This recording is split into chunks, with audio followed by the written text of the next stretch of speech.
स्वागत है सबका आपके YouTube चैनल क्रैश क्लासेस में। आज हम देखेंगे क्लास 9th का क्या क्लास 9th का सामाजिक विज्ञान का मॉडल प्रश्न पत्र, जो कि बहुविकल्पीय है, यानी कि MCQ प्रश्न है ना।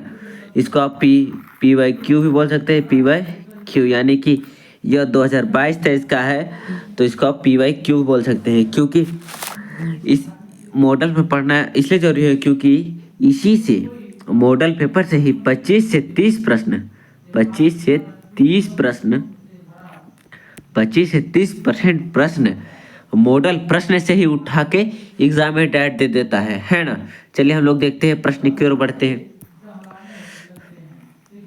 चलिए शुरू करते हैं प्रश्न में डायरेक्ट। चलिए, फ्रांस की क्रांति का अग्रदूत किसे कहा जाता है? फ्रांस की क्रांति का अग्रदूत किसे कहा जाता है? नेपोलियन को, रूसो को, दीरो को, वालरेत को? तो इसका आंसर क्या हो जाएगा हम लोग का? रूसो। निम्न में से किन वस्तु का अप्रत्यक्ष कर लगाया गया था? क्या हो जाएगा? चावल और गेहूँ, चाय और रेशम, नमक और तंबाकू। इनमें से कोई नहीं। तो इसका आंसर क्या हो जाएगा? नमक और तंबाकू। चलिए देखते हैं हम लोग अगला प्रश्न, देखते हैं क्या है। लेनिन ने अपने अप्रैल थीसिस द्वारा जो मांगे रखी थी, उसमें निम्न में से कौन सी मांगे शामिल नहीं थी? कौन सी मांगे शामिल नहीं थी? चलिए देखते हैं। बैंकों का राष्ट्रीयकरण किया जाए, युद्ध समाप्त किया जाए, किसानों को सारे जमीन वापस की जाए, उद्योगों को जमीन के हवाले किए जाए, उद्योगों को मजदूरों के हवाले किए जाए, यानी कि उद्योगों को मजदूरों के हवाले जमीन के जाए, यह मांग नहीं थी। चलिए देखते हैं अगला प्रश्न हम लोग। रूस के स्थानीय स्वशासी संगठन कहलाते हैं? Convention, Soviet, Directory, Duma. तो हम लोग का 4 नंबर का आंसर क्या हो जाएगा? 4 का आंसर हो जाएगा हम लोग का सोवियत। चलिए देखते हैं हम लोग अगला प्रश्न क्या है, 5वां नंबर। हाँ,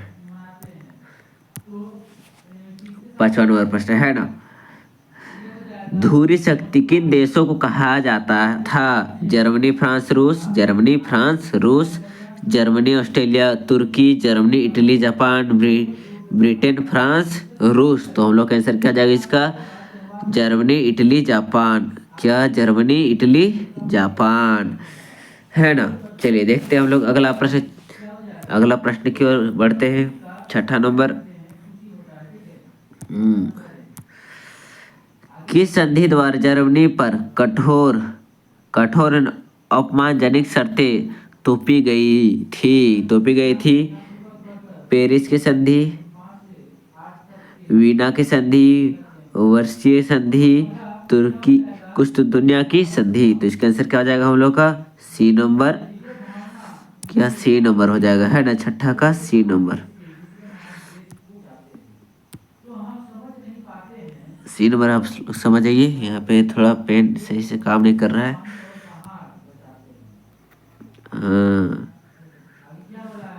चलिए देखते हैं हम लोग अगला प्रश्न। 1864 में भारतीय वन सेवा की स्थापना की। 1864 में किसने भारतीय वन सेवा की स्थापना की? ब्रैडिस, मकेले, क्लीबर्ट, टैगोर। तो इसका आंसर क्या जाएगा? 17 नंबर का आंसर हो जाएगा हम लोग का ब्रिटिश। चलिए देखते हैं अगला प्रश्न। कलंक कौन था? चलिए देखते हैं। दिहाड़ी मजदूर, कुशल लकड़हारे, गरीब मछुआरे, स्थानीय चरवाहे। तो हम लोग का आंसर क्या हो जाएगा इसका? कुशल लकड़हारे। चलिए देखते हैं हम लोग अगला प्रश्न क्या है। अगला प्रश्न क्या बोल रहा है? बुग्याल क्या है? ऊंचे पहाड़ों पर स्थित घास के मैदान, निचले हिस्से के आसपास पाए जाने वाले सूखे जंगल का इलाका, तटीय मैदान, रेगिस्तानी इलाका। तो इसका आंसर क्या हो जाएगा हम लोग का ऊंचे ऊंचे पहाड़ों पर स्थित घास के मैदान। चलिए देखते हैं। दुनिया की आधी से ज्यादा चरवाहा आबादी कहाँ स्थित है, कहाँ रहती है? रूस पर, ऑस्ट्रेलिया पर, उत्तरी अमेरिका पर, अफ्रीका पर। निम्न में से कौन, वो इसका आंसर नहीं बताए।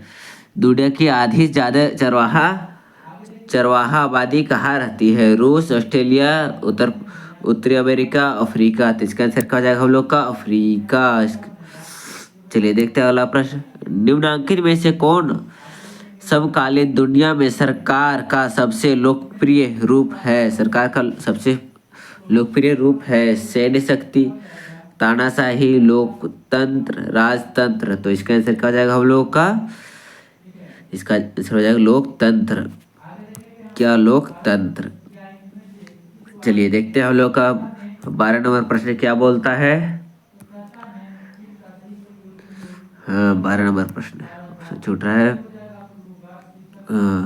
चलिए देखते हैं अगला प्रश्न क्या है। इनमें से कौन सा तर्क लोकतंत्र के पक्ष पे अच्छा नहीं, लोकतंत्र के पक्ष पे अच्छा नहीं है उसको बोल रहा है। कौन सा तर्क लोकतंत्र के पक्ष पे अच्छा नहीं? लोकतंत्र मतभेद और टकराव को संभालने का तरीका उपलब्ध कराता है। क्या? हाँ, लोकतंत्र मतभेद और टकराव को संभालने का तरीका उपलब्ध कराता है। लोकतांत्रिक सरकारें लोगों के प्रति ज़्यादा उत्तरदायी होती है। लोकतंत्र बेहतरीन निर्णय लेने की संभावना बढ़ाता है। लोकतंत्र नागरिकों का सम्मान नहीं कर लोकतंत्र नागरिकों का सम्मान नहीं बढ़ाता है। तो इसका क्या हो जाएगा इसका आंसर डी नंबर। चलिए देखते हैं हम लोग अगला प्रश्न 13 नंबर। बहुत अच्छा प्रश्न है। संविधान की आत्मा किसे कहते हैं? संविधान की आत्मा किसे कहते हैं? प्रस्तावना, प्रारूप, अनुच्छेद, दर्शन। क्या हो जाएगा इसके आंसर? प्रस्तावना। चलिए देखते हैं अगला प्रश्न। दक्षिण अमेरिका का लोकतांत्रिक संविधान बनाने में इनमें से कौन सा टकराव सबसे महत्वपूर्ण था? कौन सा टकराव सबसे महत्वपूर्ण था? दक्षिण अमेरिका और उसके पड़ोसी देश का, स्त्रियों और पुरुषों का, गोरे अल्पसंख्यक और अश्वेत बहुसंख्यक का, रंगीन चमकीले चमड़े वाले अल्पसंख्यक और अश्वेत बहुसंख्यक का। तो इसका आंसर क्या हो जाएगा हम लोग का 14 नंबर का हो जाएगा हम लोग का सी नंबर, गोरे अल्पसंख्यक और अश्वेत बहुसंख्यक। चलिए देखते हैं अगला प्रश्न। झारखंड विधानसभा सीट की संख्या कितनी है? झारखंड विधानसभा सीट की संख्या कितनी है? 81, 80, 81, 82, 83। तो हम लोग का आंसर क्या हो जाएगा? क्या जाएगा हम लोग का 81 सीट है ना। झारखंड विधानसभा सीट कितनी है? 81। चलिए देखते हैं अगला प्रश्न हम लोग।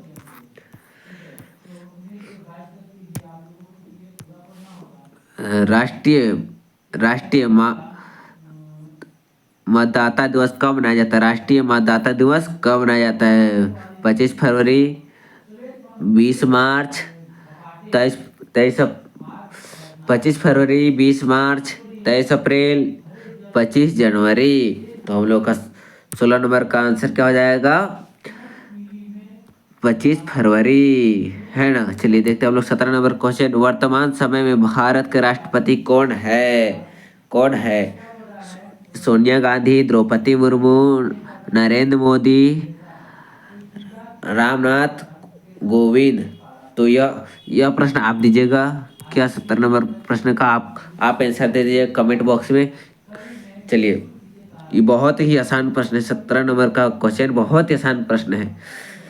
अब भारत का राष्ट्रपति पूछा है, बहुत आसान प्रश्न है। चलिए देखते हैं हम लोग 18 नंबर प्रश्न पूछ रहा है क्या, उसको देखते हैं हम लोग। निम्नांकित में से कौन भारतीय संसद के 2 सदन है? निम्नांकित में से कौन भारतीय सदन के 2 सदन है? लोकसभा और ग्राम सभा, राज्यसभा और नगर परिषद, लोकसभा और राज्यसभा, विधानसभा और ग्राम सभा। तो इसका आंसर क्या हो जाएगा हम लोग का? सी नंबर, लोकसभा और राज्यसभा। चलिए देखते हैं हम लोग अगला प्रश्न। अगला प्रश्न क्या बोलता है, क्या बोल रहा है? संगठन और संघ बनाने की स्वतंत्रता किस मौलिक अधिकार के अंतर्गत आता है? क्या संगठन और संघ बनाने की स्वतंत्रता किस मौलिक अधिकार के अंतर्गत आता है? समानता का अधिकार, क्या समानता का अधिकार, स्वतंत्रता का अधिकार, धार्मिक स्वतंत्रता का अधिकार, शोषण के खिलाफ अधिकार। तो हम लोग कैसे क्या जाएगा 19 का? 19 को जाएगा हम लोग का स्वतंत्रता का अधिकार। चलिए देखते हैं हम लोग अगला प्रश्न। हाँ,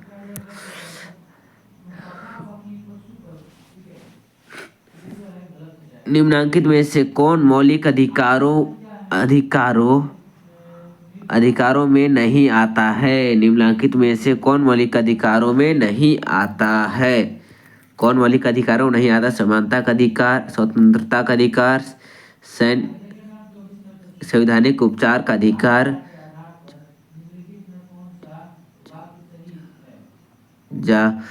जातिगत भेदभाव का अधिकार। तो हम लोग का क्या हो जाएगा इसके आंसर? हम लोग का इसका आंसर हो जाएगा डी नंबर, जातिगत भेदभाव के अधिकार, भेदभाव का अधिकार। भारत का क्षेत्रफल विश्व के क्षेत्रफल का कितना प्रतिशत है? 2.42%, 2.4% 2.4%, 1.2%, 1.46%। इसका आंसर क्या हो जाएगा? किसका? B number, 2.4%। क्या 2.4%? इसका पूरा हो जाता है 2.42% है ना। चलिए देखते हैं हम लोग अगला प्रश्न क्या बोलता है। निम्नलिखित में से कौन हमेशा बर्फ से ढका रहता है? निम्नलिखित में से कौन हमेशा बर्फ से ढका रहता है? महान हिमालय, विशालिक, पूर्वी तट, अरावली। तो कौन हिमालय बर्फ से ढका होता है? क्या हो जाएगा इसके आंसर हम लोग का? पूर्वी तट है ना। पूर्वी नहीं 22 का हो जाएगा हिमालय। थोड़ा सा गलती कर दिए थे, एक जगह हम लोग सी कर दिए थे, पूर्वी तट। यानी कि बर्फ से कौन ढका है? हिमालय ढका है, तो यहाँ पे पूर्वी तट गलती से हो गया था। चलिए देखते हैं हम लोग अगला प्रश्न। हाँ, उत्तरी मैदान किन नदियों से बना है? उत्तरी मैदान किन नदियों से बना है? गंगा, यमुना, गोदावरी, नर्मदा, तापी, गोदावरी, सिंधु, कृष्ण, गंगा, सिंधु, ब्रह्मपुत्र। तो हम लोग का आंसर क्या हो जाएगा 23 का? गंगा, सिंधु और ब्रह्मपुत्र। चलिए देखते हैं हम लोग अगला प्रश्न। प्रायद्वीपीय नदी होती है सदा जल प्रवाही, ग्रीष्मकालीन जल प्रवाही, वर्षाकालीन जल प्रवाही, सदा सूख होती है। तो क्या हो जाएगा हम लोग का आंसर? वर्षाकालीन जल प्रवाही। प्रायद्वीपीय वर्षाकालीन यानी कि वर्षा से निर्भर रहता है। निम्नलिखित में से कौन सी लवणीय जल वाली झील है? लवणीय जल वाली झील है सांभर झील, उलर झील, डल झील, गोविंद सागर। तो इसका आंसर क्या हो जाएगा? सांभर झील। चलिए देखते हैं हम लोग अगला प्रश्न क्या है। हाँ, निम्नलिखित में से कौन जलवायु को प्रभावित करने वाला कारक नहीं है? अक्षांश, ऊंचाई, वायु दाब एवं पवन, मौसम समाचार। तो 26 नंबर का आंसर क्या हो जाएगा? मौसम समाचार। चलिए देखते हैं हम लोग अगला प्रश्न। 27वां नंबर प्रश्न क्या है। भारत में मानसून का आगमन कब होता है। भारत में मानसून का आगमन कब होता है। मई से प्रारंभ से मई में प्रारंभ से, जून के प्रारंभ से, जुलाई के प्रारंभ में, अगस्त के प्रारंभ से। तो इसका आंसर क्या हो जाएगा हम लोग का, जून के प्रारंभ से। चलिए देखते हैं हम लोग अगला प्रश्न। अगला प्रश्न क्या है।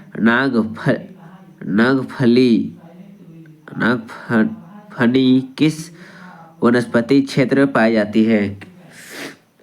क्या हो जाएगा उसमें, कटिबंधीय वर्षावन वन क्षेत्र, उष्णकटिबंधीय पतझड़ वन क्षेत्र,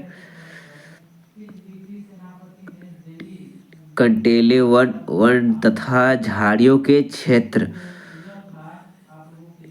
मैग्नविच वन क्षेत्र। तो इसका आंसर क्या हो जाएगा, इसका आंसर हो जाएगा हम लोग का 28 नंबर का आंसर हो जाएगा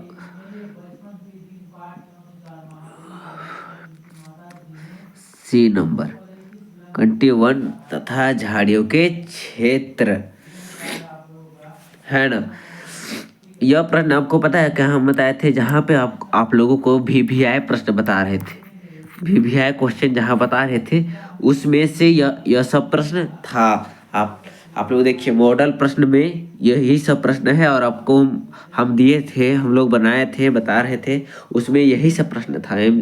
महत्वपूर्ण प्रश्न बता रहे थे, MC मोस्ट इम्पोर्टेंट क्वेश्चन बता रहे थे। हाँ, वही से यह सब प्रश्न था। चलिए देखते हैं हम लोग अगला प्रश्न। भारत में लिंगानुपात के संदर्भ में कौन सा कथन सही है। पुरुषों और महिलाओं दोनों की कल संख्या बराबर है, पुरुषों की संख्या महिलाओं से कम है, महिलाओं की संख्या पुरुषों से कम है, महिलाओं की संख्या पुरुषों से अधिक है। तो इसका आंसर क्या हो जाएगा हम लोग का, सी नंबर, महिलाओं की संख्या पुरुषों से कम है। चलिए देखते हैं हम लोग अगला प्रश्न क्या है। जनसंख्या में होने वाली परिवर्तनों की क्रिया कौन है। जन्म दर, मृत्यु दर, प्रवास, उपरोक्त तीनों। तो क्या आ जाएगा इसके आंसर, उपरोक्त सभी या तीनों, है ना। चलिए देख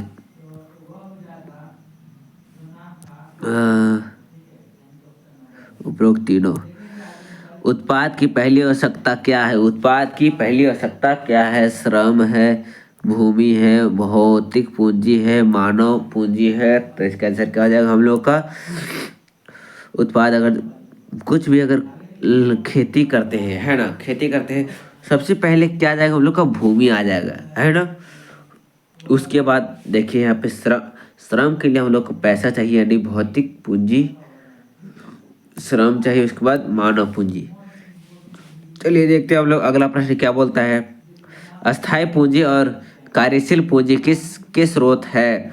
भौतिक पूंजी के, मानव पूंजी के, भौतिक और मानव पूंजी दोनों के, उपरोक्त में से कोई नहीं। तो इसका आंसर क्या हो जाएगा हम लोग का, इसका आंसर हो जाएगा मानव पूंजी के। चलिए देखते हैं हम लोग अगला प्रश्न क्या है। तो पालमपुर में गैर कृषि क्रिया है, पालमपुर में गैर कृषि क्रिया है। परिवहन, दुकानदारी, लघु विनिमय, उपरोक्त सभी। तो इसका आंसर क्या हो जाएगा हम लोग का, उपरोक्त सभी हो जाएगा। चलिए देखते हैं हम लोग अगला प्रश्न। किस प्रकार की जनसंख्या अर्थव्यवस्था की परिसंपत्ति है। यहाँ पे पूरा क्वेश्चन है, इसको पूरा ले लेते हैं। हाँ, किस प्रकार की जनसंख्या अर्थव्यवस्था की परिसंपत्ति है। साक्षर एवं स्वस्थ जनसंख्या, अस्वस्थ जनसंख्या, अकार्यशील जनसंख्या, और इनमें से कोई नहीं। तो हम लोग आंसर क्या हो जाएगा, 34वां नंबर प्रश्न क्या, साक्षर एवं स्वास्थ्य जनसंख्या, साक्षर एवं स्वास्थ्य जनसंख्या, यानी कि इसका हो जाएगा हम लोग का ए नंबर पहला। चलिए देखते हैं हम लोग अगला प्रश्न क्या बोलता है। हाँ क्या है उसको देखते हैं। निम्नलिखित में से किसमें निवेश में मानव संसाधन में उच्च प्रतिफलन प्राप्त हो सकते हैं? उच्च प्रतिफलन प्राप्त हो सकते हैं। लघु और वृहद उद्योग, परिवहन और संचार, शिक्षा और चिकित्सक, बैंकिंग और व्यवसाय। तो हम लोग क्या हो जाएगा आंसर इसका? सी नंबर इसका आंसर होगा, है ना। चलिए देखते हैं अगला प्रश्न। विश्व में भारत में खाली स्थान निर्धनों का संकेंद्रण है। सबसे अधिक है, सबसे कम है, चीन से बराबर है, शून्य है। तो हम लोग का इसका आंसर क्या हो जाएगा? सबसे अधिक है, सबसे अधिक है। निर्धनता रेखा का निर्धनता करते समय इनमें से किस पर विचार नहीं किया जाता है? भोजन आवश्यकता, चिकित्सा आवश्यकता, मनोरंजन आवश्यकता, वस्त्र आवश्यकता। तो इसका आंसर क्या हो जाएगा हम लोग का? मनोरंजन आवश्यकता। चलिए देखते हैं हम लोग अगला प्रश्न। और इधर हम लोग का यह 3 प्रश्न बाकी है। और आपको यह वीडियो अच्छा लगा होगा तो आप लाइक कमेंट शेयर कीजिएगा। और आपके लिए आपके लिए यह फायदेमंद रहा होगा तो आप सब्सक्राइब कीजिएगा, है ना। चलिए देखते हैं बफर स्टॉक क्या है? बफर स्टॉक क्या है? यह क्वेश्चन बार बार पूछा जाता है ना। बफर स्टॉक क्या है? सरकार द्वारा अधिप्राप्त अनजान का भंडार है। दुकानदारों द्वारा किया गया जमाखोरी, दलालों द्वारा विक्रय किया गया अनाज, किसान द्वारा जमा अनाज। तो आंसर क्या जाएगा हम लोग का? सरकार द्वारा अधिप्राप्त अनाज का भंडार। चलिए देखते खाद्य सुरक्षा का क्या अर्थ है? खाद्य सुरक्षा का क्या अर्थ है? सुरक्षित घेरे में खाना, सभी लोगों के लिए सदैव भोजन की उपलब्धता, अमीर लोगों को सुरक्षित भोजन का उपलब्ध कारण, निर्यात में लिए अनाज की सुरक्षा। तो हम लोग का आंसर क्या हो जाएगा? 39 का हो जाएगा बी नंबर, सभी लोगों के लिए सदैव भोजन की उपलब्धता। चलिए देखते हैं अगला। सार्वजनिक वितरण प्रणाली किससे संबंधित है? सार्वजनिक वितरण प्रणाली किससे संबंधित है? अनाजों का निर्यात, गरीबों को उन्मूलन कार्यक्रम, खाद्य सुरक्षा, खाद्य पदार्थ की जमाखोरी। तो हम लोग का इसका आंसर क्या हो जाएगा? इसका आंसर है खाद्य सुरक्षा। यह आप लोगों का 40 VVI प्रश्न समाप्त हो गया है। अगर आपको वीडियो अच्छा लगा लाइक कमेंट शेयर कीजिएगा। जय हिंद, जय भारत, धन्यवाद।